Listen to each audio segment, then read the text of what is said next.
So what was like in Seattle, by the way? I know that the Seattle Museum, one notable artist that's shown there is Jacob Lawrence. Did you have any, I don't know about the time frame or not, but did you have any encounters with him by any chance while you were there? Or does that come Oh, later? oh no, he had passed away by the time I got to Seattle. Oh, But my okay. relationship to Jacob Lawrence is actually pretty significant. I When I was at the Studio Museum in Harlem, Gwen Knight, Jacob Lawrence had passed, and Gwen Knight and her friends had decided that they were going to give some of their resources, hers and Jacob Lawrence's resources, to museums. And so they had gifted a significant amount of money to the Studio Museum to fund a residency at the Studio Museum, or continue to support the residency program that's already been there. Mm-hmm.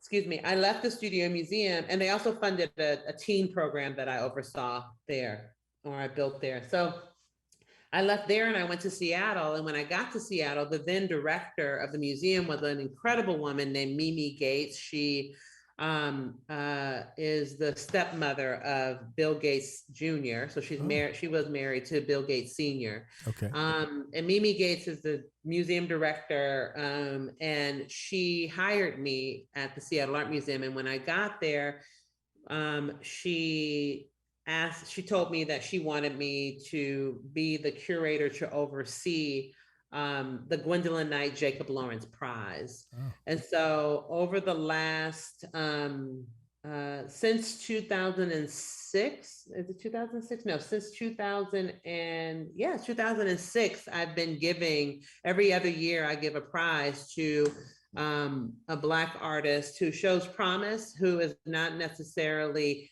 emerging, but is not necessarily super well known. All of those artists that we've given that award to have since become very well known. So you have Theaster Gates. Actually, this past year, I gave it to Lauren Halsey, oh, and Lauren is an LA through and through artist. oh, And excellent. she has a show right now at the Seattle Art Museum. They get a show and they get money. And the hope is that the museum will acquire works from every one of the shows. So Lauren Halsey, Latoya Ruby Frazier, who just had a show, it may even still be up at the African American Museum here. Yeah. Astor Gates, uh, Titus Kafar. The list is really, it goes on. It's a really wonderful group of people. And I love that. Sandra Perry, whose work is actually in the Venice Biennale right now. Mm-hmm. Um, yeah, some great artists. And so those are all artists that were supported by money that came from a fellowship that Gwen Knight and Jacob Lawrence left money for. Well, really, Gwen Knight did. She said she wanted to support artists that shared their values. And she wanted to make sure that there was always a place for Black artists at the Seattle Art Museum.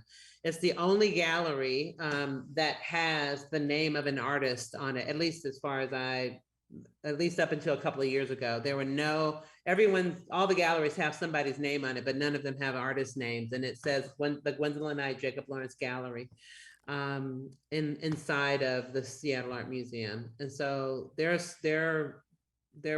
support for artists continues. I think that's fabulous and obviously very important for the development of artists that we may not otherwise have exposure to.